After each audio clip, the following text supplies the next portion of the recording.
Сега, искам да ви прокажа и снимки след като го оправихме. Това между другото, той преди ние го оправяме, беше си оставил нещата по диваните, ето спалнята, беше всичко разхвърлено с някакви бутилки вода наляво надясно. Не е голяма драма, нищо точно, страшно не е станало, но това е вида, в който ние можахме да докараме нашия апартамент. Всичко перфектно, изчистено, хигиенизирано, уникално. Това е една тераска, между другото, която апартамент има. Той е в топ центъра на София. Забравих да кажа. Направихме декинг, оправихме самия балкон. Тук направихме едно графити, между другото. Това е било по време на ремонта.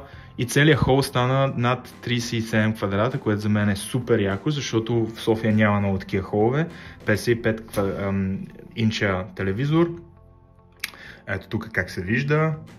И това, което е много интересното, пак графитито, кухнята отново, банята е интересна. Защото тази баня беше наполовина, беше една малка тоалетна и ние какво направихме? Ние продължихме банята, изкъртихме всичко, оправихме и сега направихме един душ, който си е в душ зона и тази баня е уникална. Между другото, наистина обичам страчетела почките, слагам ги почти на всеки проект, който правя.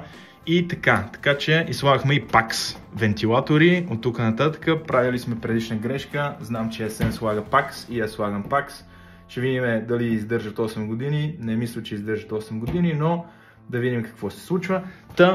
Това е апартамента и последното нещо да ви покажа спалнята в момента. Тук сложихме една ламперия, зад нея има акустична вата, доста дебела. Защо? Защото в задния апартамент си има други наематели, който пак е мой и направихме така, че просто изолация да е много по-добра от преди.